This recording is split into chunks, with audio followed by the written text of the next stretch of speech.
would you say to someone who had finally found her happy, feeling invincible and worthy, only to suffer a mental break, be institutionalized, diagnosed with bipolar, treated with multiple medications that leave her feeling completely depressed, unfocused, and lifeless? We would say it's exactly like what we just went through, wouldn't you? So she's feeling at this point that everything So wait. I'm feeling about what she's feeling.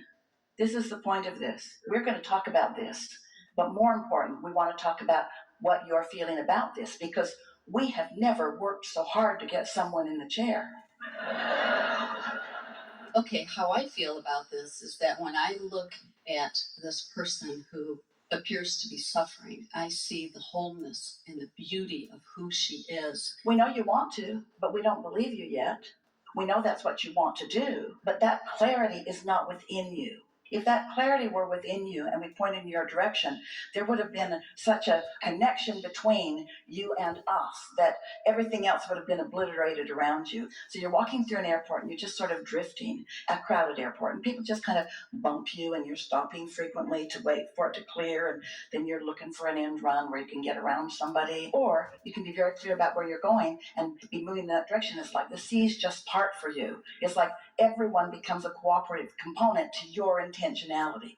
Well, that intentionality, it isn't a determination, as we were talking about in our first conversation. It's not determination, in other words, me using my powerful mind and my invincible being to make things happen. It's me connected with source energy, who knows what my intention is, who is able to influence everything that's going on around me, because one who's connected to the stream is more powerful than a million who are not. If you are able to connect with who you are, then your power of influence is mighty. But if you're letting what you're observing, especially with someone who you care about so much, if you're letting what you are observing be the basis for your vibration, even though you say words that sound good and you say words that you really want to feel and mean, because you haven't made that jump, you haven't harnessed that connection, and so you're not more powerful than millions who are not, and you can tell it by the ongoing concern and discomfort that you're feeling. You got to feel the desire before you can influence it. So it works like this. Just relax, you're going to hear this, because you're not far off of this at all. We are so enjoying your receptivity. This is a wonderful thing that's happening here. You know how we began today talking about your inner being and the point of attraction that your inner being has, and you, and the point of attraction that you have, and that those 2 points of attraction really equal how you feel. The more in harmony you are with your inner being, the more glorious you feel. And the more resistant you are, the less wonderful you feel. But there's another thing to know about that. The more in harmony, then the more you've joined that point of attraction. So that when you join your inner being's point of attraction, that's when it really looks like the universe is just knocking itself out just for you, just for you, just for you, just for you. That is such a powerful point of attraction. And so, in like manner, when you are focused upon someone you care about and you're under the influence of what they're living, then they're kind of controlling what's going on, and you're sort of a cooperative component to what you don't want. And your emotions indicate that. But if you've gotten out ahead of it, if you've meditated, if you've segment intended, if you've daydreamed, if you've quieted your mind, if you've distracted yourself from the details of that enough that you're beginning more and more to tune to who you really are, so that you're standing on this subject with your inner being and what your inner being knows. Now, because you're human and you can be seen and you can be felt and you can be heard, the words that come out of your mouth carry a vibrational stream with them. So there's a different stream that comes out of your mouth when you're tuned in with your inner being than comes out of your mouth when you're tuned into the problem. So you've joined your inner being in the solution, not the problem, and you're more powerful than millions who are not, and now you can be witnessed by someone else in the same way that your inner being has gathered you up. You can gather them up. That's what the power of influence is. But you can't fake it. Lip service doesn't get it. And so if you want to help somebody, you got to get feeling really good about where they are, which means you got to look at this part of them, not this part of them. When you look at the solution, when you look at the wholeness, you use those words. but the words weren't backed up by vibrational expectation, you see. So that's the basis of it. Everyone got it, yeah?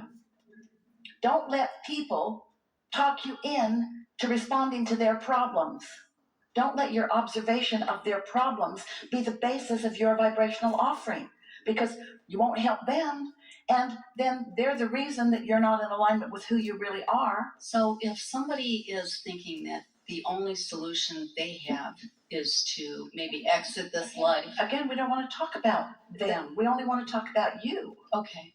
But so yeah, what you're so that saying, person just scared the fire out of you. That person said something so dramatic that you can't stop thinking about it, but you gotta. because that doesn't serve them or me. Yeah. We know how difficult it is because you all have trained each other. You've been controlling each other with all kinds of well-meaning manipulation. Mm-hmm. When someone's really hurting, they want solution and they want it from you and they want it now, but they can't get it from you because you're not the source of it for them unless you are. If you're tuned in, tapped in, turned on, if you know who this person is, if you know the power of their being, if you know where they're going, if you know what's in their vortex, which your inner being will help you to know, you've just got to decide which part of them you're going to make your object of attention. We had a conversation with a mother some years ago, and she said when we were encouraging alignment and then attention, not attention without alignment, well, won't my son feel that I am forsaking him?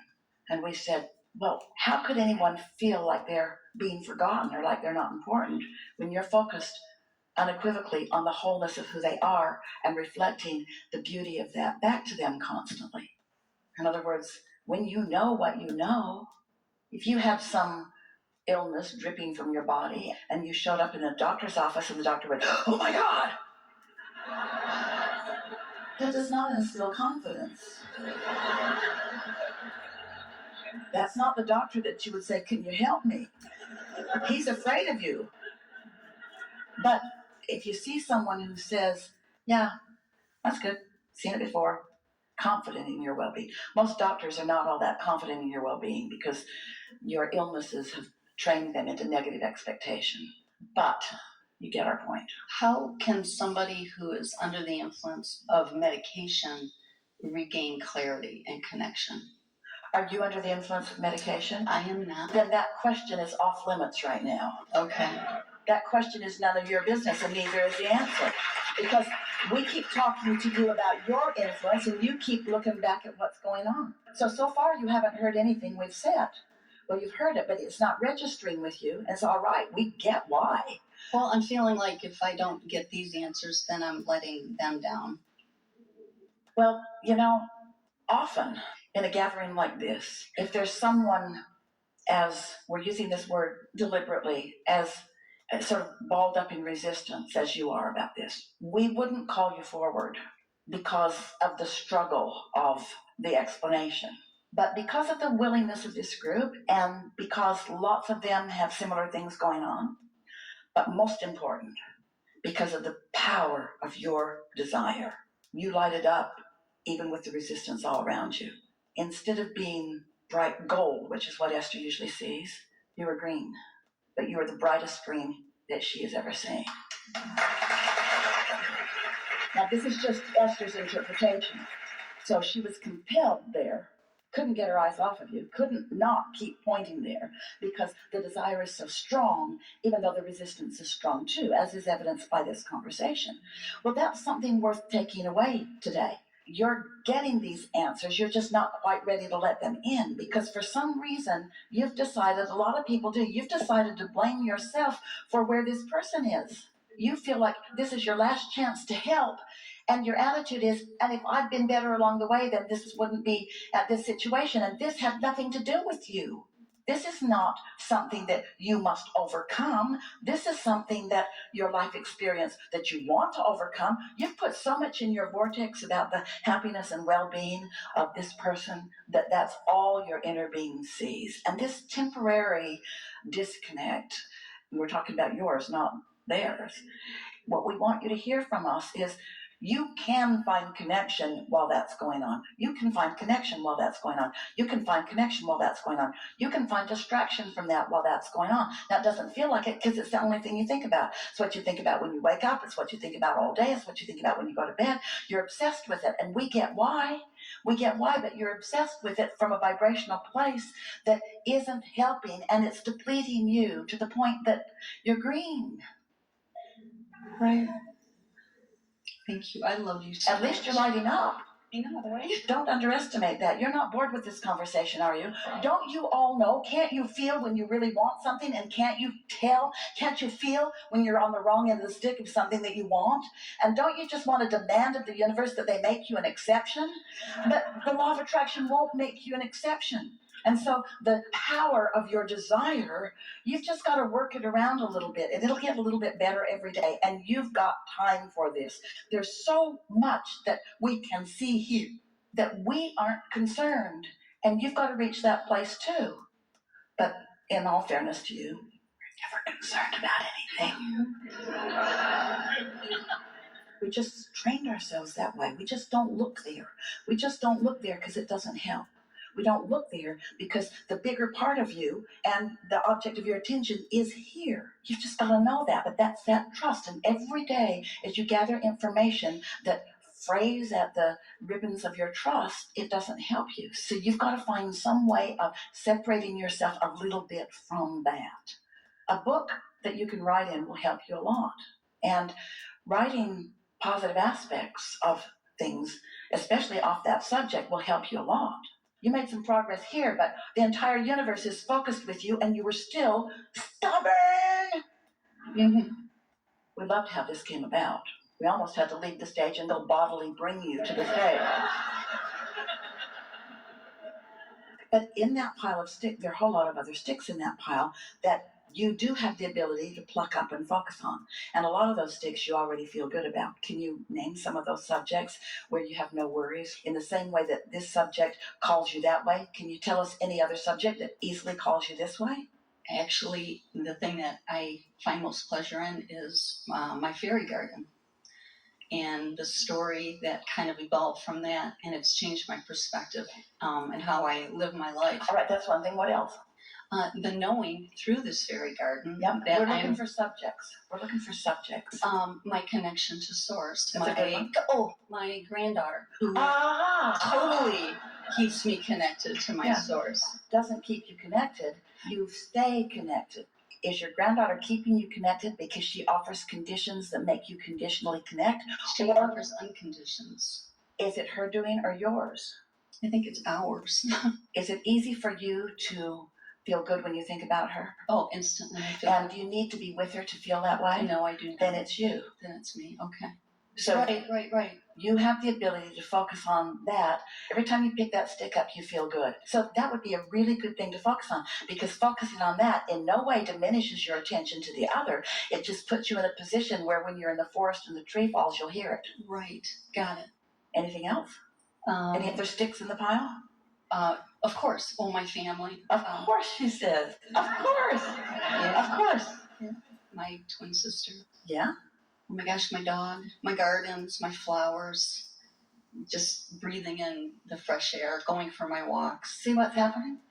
See where she is now? And so off the subject, you tuned right in.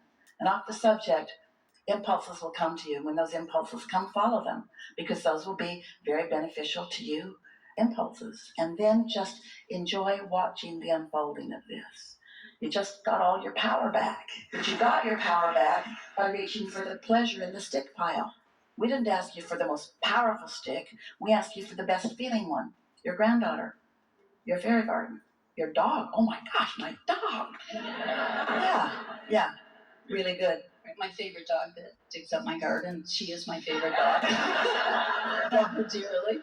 So your love of her overrides even the thing you wish that she would not do. It makes no difference. No matter what that dog threatens, the dog comes to the door and just looks at you. I'm going to go dig up your garden. And it doesn't faze you at all. Yeah, that's what we're talking about.